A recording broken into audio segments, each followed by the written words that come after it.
Our next session is something we're calling the tipping point. And Mark and I always talk about, we always like to throw something on the agenda that makes us just a little nervous, whether it's a structural change or whether it's some topic or something. And every year we have one thing. And this year, the reason why this is different, it's not a 30-minute panel with 3 different people.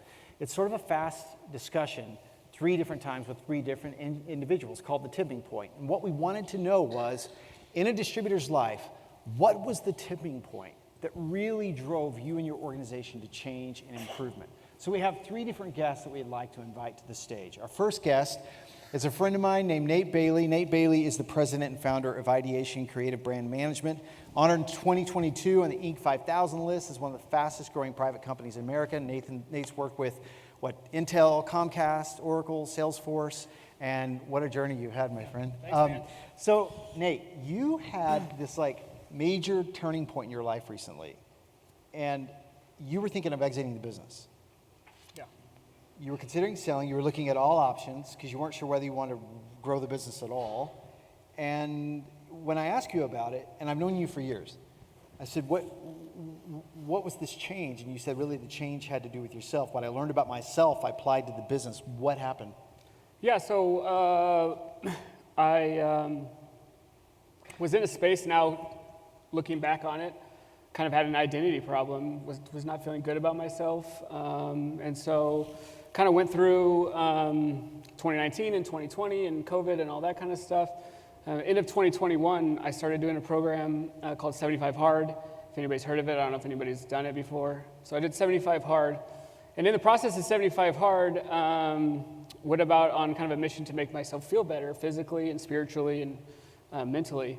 And so during that journey, I went through this transformation of those 3 aspects of my life, and I was able to apply it to the business. And what I come to realize is that although I had, on the outside looking in, a very successful business and family and personal life and all the things that you would look at during that time, the vision had kind of stopped. And I had reached what I had always thought that my professional journey was going to be here in this industry.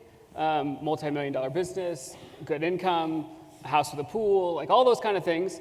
And so when I got to the kind of end of that vision, I didn't really know what to do with myself anymore. And so I had to, through the process of 75 Hard, you have to visualize, do visualizations every day as one of the tasks. And I began to learn how to do that, and then I started to visualize a further picture out of what Ideation, my company, could look like. And when that happened, kind of the lights went on, and I got reinvigorated and refired up. We use the word vision in business a lot, and it's become very generalized. You had a phrase, and we're all going to have to forgive this phrase, but I love the phrase myself, but it's a pretty broad phrase, a big phrase, expansion of my being. Correct. Now, you have to know Nate. Nate was the guy that if you showed up at his office, you were going to have, it was good time Nate. You were going to hang around, you were going to have a great time. That was priority number 1. But you really started to think about a bigger vision for your business. What does this expansion of my being mean, and how did that apply to the company? Because you really did make a transformation. Yeah, so I lost 55 pounds during that whole thing. And like you said, I was good time. I was the guy that ordered all the drinks and all the appetizers and all that kind of stuff. And so when I went through this program the last year, 75 Hard, and everything that had to go with it, I just got addicted to personal development in a way that I was talking to Kirby about this at lunch. I started walking, and then the walking led to jogging, and then it led to walking uphill with a 45-pound vest. And so as that related to the business, I started to wonder all the things that we were doing, what could we do better and more efficient and differently? And so your personal iteration, then you're applying it to the business. Correct. Yeah. Okay. Yeah. You're at $7 million in revenue now, and if I know now the new Nate Bailey, you have a plan for growth, not a wish, but a plan. Yeah. So you use the phrase "selling the dream." Sell me the dream. Where are you growing to?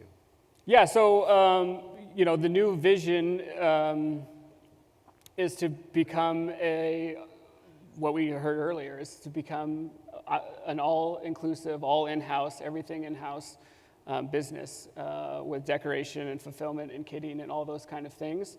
And so I did my team a disservice. I had to apologize to them. I kind of basically showed up and did the work and didn't have a plan and just kind of went through every day without trying to push us forward.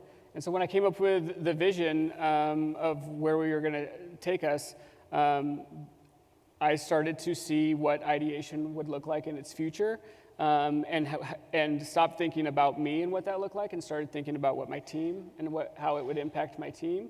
And we, like I want to put a wellness center into our offices that has a gym and has sauna and cold plunge and all that kind of stuff. And so, I'm constantly telling my team, like, this is, where we are now, this is where we're going, and, this is what it's going to look like in the future. And practically speaking, what that meant was, instead of you showing up as Good Time Charlie, now you are focusing on different roadblocks that are preventing your growth. So tell me a little bit about, like, what are those 4 or 5 roadblocks you have right now that you can see in the immediate quarter, 6 months, that you're trying to remove to grow? Yeah, so up until this year, 8 days now, I sold my own book of business. So I totally got rid of that so that I could only focus on eliminating roadblocks. So I'm trying to, I think one of the things that we don't do very well is consistently marketing through all channels. So that's one of the roadblocks we have. We backed into fulfillment and warehousing because of the pandemic, and so we did it backwards without any sort of plan or any really knowing what we were doing. So we're reverse engineering that to do it the right way. And the other thing that we are trying to do is bring in decoration in-house. Something you said to me that I loved is that our core values are based on the things we suck at. Yeah. What does that mean? So our core values leading up to when I went through this transformation is, like, we wrote them on paper in 2009 when I started the business, and then they sat in a document and we didn't live by them, and they were kind of worthless. So the business matured, it changed, it evolved from what it was when I was doing the right thing to do. And so when we came up with our new why, our new mission statement, and our new core values as a business, I wanted to focus on the things that we were weak at to try and get better at them. There were some things that we were really good at and that I just wanted to highlight, but so our core values are take initiative, take responsibility, do the right thing, and the nerves, let me see, take initiative, do the right thing, and loyalty.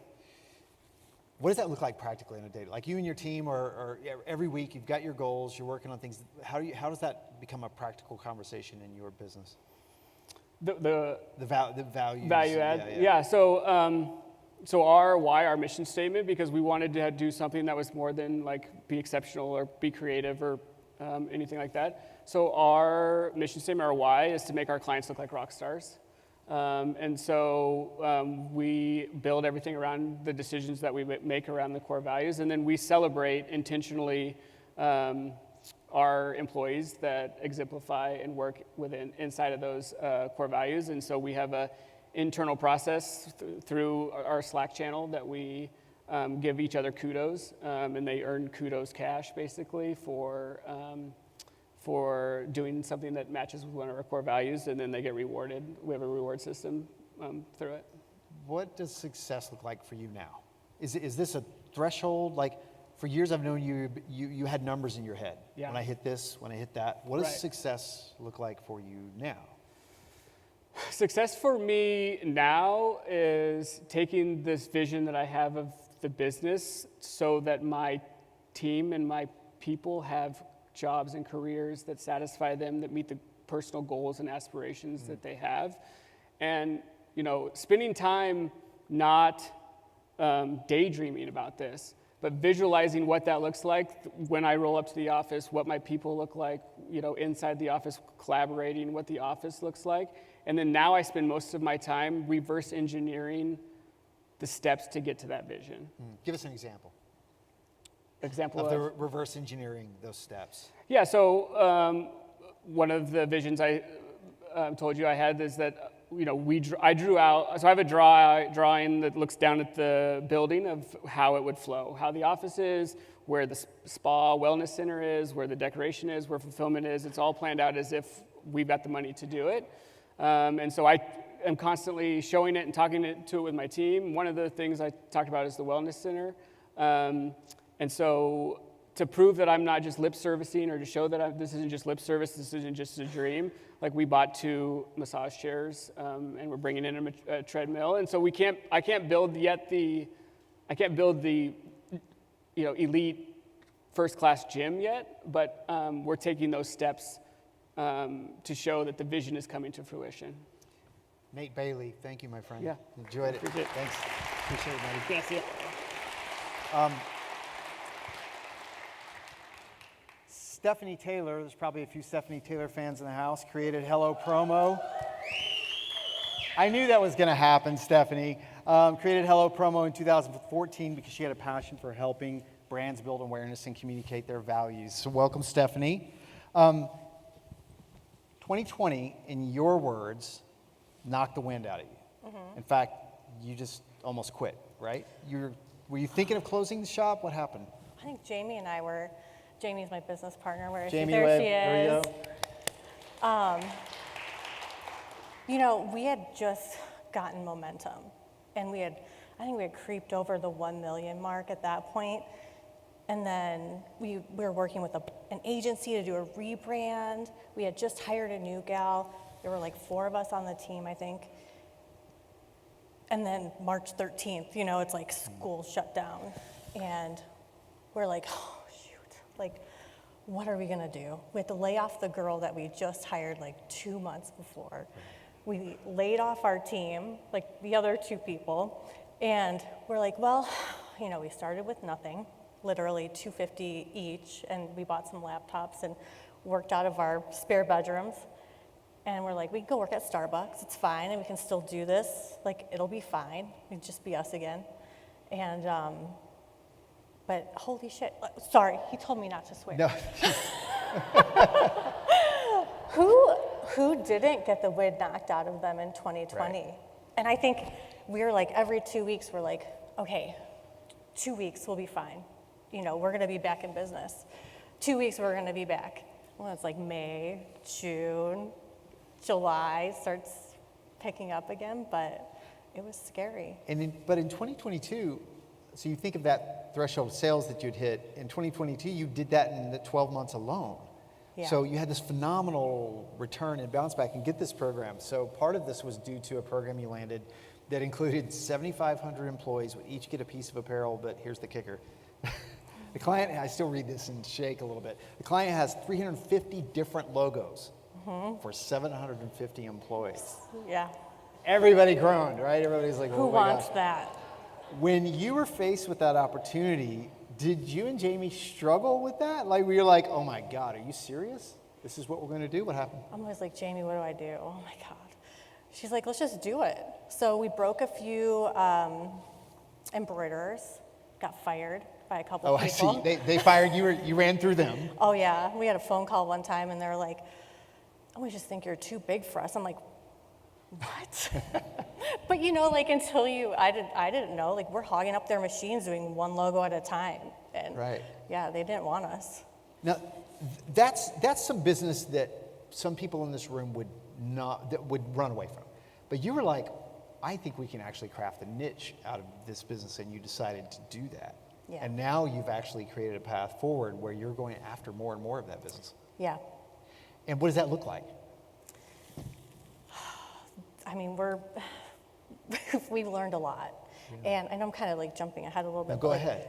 We brought in embroidery in-house, and we have 4 heads, which, I mean, it's crazy that we're doing the volume that we're doing with just 4 heads. But what we figured out is, like, there's tons of companies like this across different industries. And we figured out how to work with them in addition to, like, the embroidery part of it. I mean, we're a whole service, like full service. We do company stores, warehousing and fulfillment. We can solve problems for them, make things super easy. And so now that's part of our growth plan for like 2023 is like going after these companies. So is that the tipping point for you when you look back and you said yes to this program that basically no one would say yes to, and you were like, that's what we're going to do. We're going after this business. Yeah. How did this expand, your thinking, your and Jamie's thinking? How did this sort of like give you the confidence to go after more of this? Keep looking at her. Like for permission, like, is this right? We still like this, right? We still like this business, right?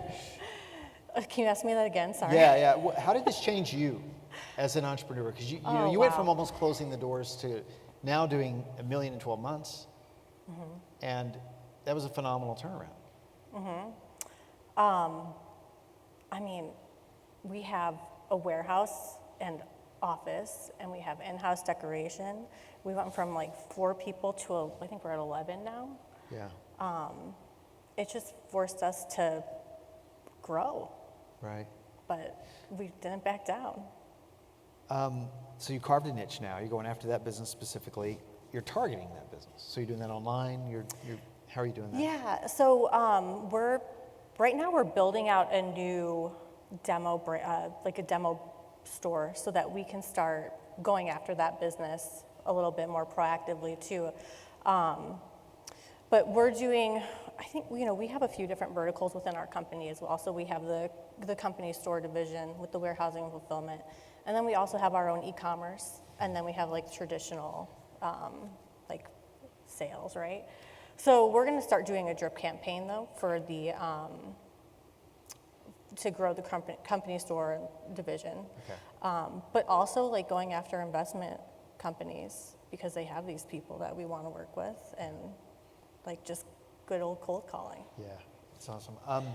What advice do you have for those in the room, and any of us, it could happen to any of us this year, faced with a difficult decision where business suddenly takes a nosedive, and you've had to make that decision a few times, whether we're going to press on and keep going. How would you encourage other entrepreneurs who might face that kind of challenge? To close up or to keep going? Yeah.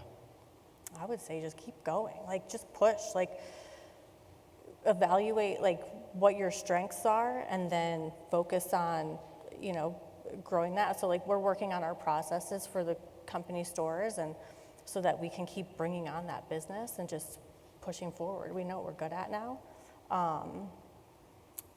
So that's what I would say. I would just keep going. Keep going. Stephanie Taylor, everybody. Thank you, Stephanie. Thanks. Appreciate you so much. Thank you for coming. Our last guest is Jeff Becker. Jeff Becker founded Codis Design during college in 2003, and he's since grown the company to over $50 million in revenue. When the pandemic hit, Jeff was already in the development of a remote work environment and his plan for Codis' office staff, but revenues took a drop, falling nearly 50%. 50 million, falling nearly 50%. Like 30. Okay. Your pre-pandemic planning paid off, resulted in a comeback, and now where did you hit in revenue in 2022? I think it's going to end just about 55 million. Okay. So, What's fascinating about your story in 2022 is that 55 million, in part you got there through attrition. You fired 1,200 of your 1,600 customers. Great job. yeah.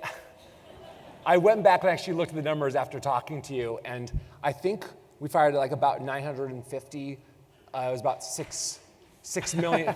See it applause. $6 million, about $6 million in customers. Probably maybe like 60% of our customers basically moved on from at the start of last year. Why? Was it purely a revenue thing per client, or did you decide a type of client? What was it?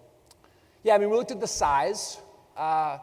We looked at customers who probably wouldn't spend, we didn't think would spend $25,000 in a year. I know that I always reference Jim Collins from Good to Great on the hedgehog model. And I've always talked about this hedgehog model, but for the last 20 years, I didn't know what my hedgehog model was. I like a lot of us, I just sort of sold to everyone. But we've doubled down and refocused, and I'm like this now. And so we said these don't fit, and so we axed them all so I know I can grow by moving on from and opening the bandwidth up for my team to really focus on the customers we want. Do you have a criteria different than 25,000 threshold? Is it a certain type of industry, sectors, verticals? I mean, it's got to be somebody who works with our programs, who fits into our model. I definitely, some of the speakers earlier sort of do a lot of customization, and yes, and I definitely say no to customers. It's got to really fit, because for our support staff, I want to make sure they know how to handle the customers that we bring in, so that they're able to actually service the customers and be successful with them. So this gave you some breathing room because you landed 14 million in new sales in 1 year. Yeah. I know it's a broad question, but how the hell are we able to do that? Yeah, so we've changed our model where our salespeople, they're out selling. Our salespeople are focused on bringing in new business rather than focused on maintaining the customers. I've been in this industry for 20 years, and I've seen the toll it takes on each of us, the hours we work, the days we work, the vacations that it's hard on, and I recognize that there's models out there that the salespeople can bring in new business, and I've built a model that, and then by reducing our workload, it's allowed my team to really focus on bringing in new business, and it paid off with a lot of new business. Your structure then must allow for biz dev people and then account managers. Yeah. Did you go through any of the infrastructure changes and comp changes? Oh, okay, here we go. Oh my gosh. So how are those, this has always been a hard business to get hunters and farmers organized and properly compensated. Without, you don't have to divulge everything, Jeff, but what were some of the distinctions that you made between those two, and how are you able to, obviously you had success at it, 14 million. Can you give us a little insight into what that was like and what it looks like? So the biggest challenge has been getting the salespeople on board, because one of the benefits of this industry is that we're paid on residual business and continuing getting business and having business that repeats year and year after. And I came up with a model that incented our sales team to say, all right, instead of focusing on the current business, instead of focusing on the recurring business, I'm going to get paid on really going out there and finding new business. Not everyone was on board. I've lost a few people. I've got a few people that are, skeptical is the wrong word, but the vast majority, they liked this thought. They liked the thought that they didn't lose money when someone made a mistake for them.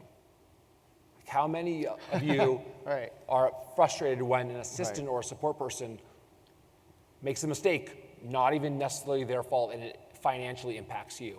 They like the idea that on the weekends, they weren't answering phone calls. On vacations, they were taking vacations. And so I got my salespeople on board, and I've compensated them, and so now they're out there looking for new business and finding business and attacking. Was that a risk for you? You had to, Well, it's still a risk. You had to draw deep though on your profit and reserves that you had to say we're going to compensate these folks with and look for future benefit of that. Yeah, but you're real bullish on business development, and most of us do not have an aggressive new business development plan. But with you, it's like an obsession. Every time I talk to you, it's like a really obsession. Talk to us about this passion as a leader. How do you shift from managing a reacting, responding team to being someone who is saying, nope, we're going to be a proactive sales team?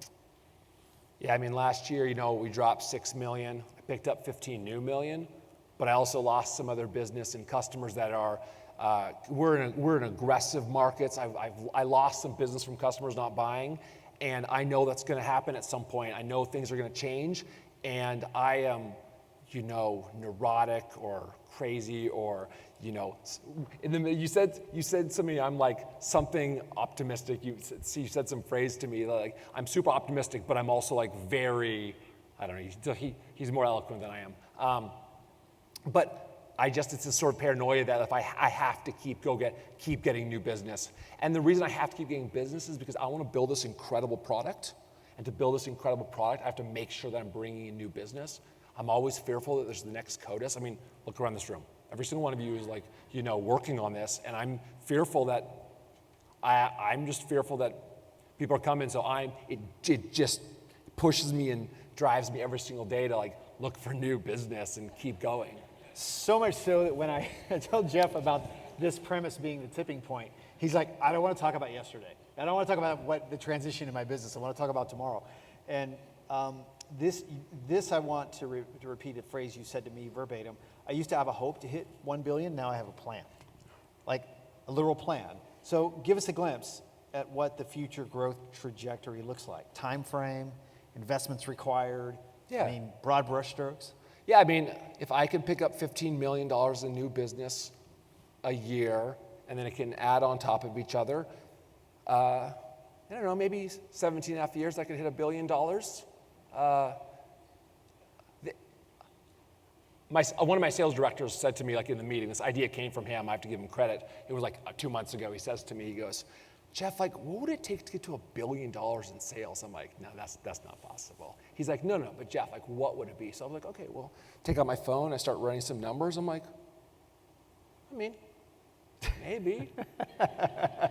So now I like use this decision and I look to myself and I'm like, okay, I have these 2 decisions here.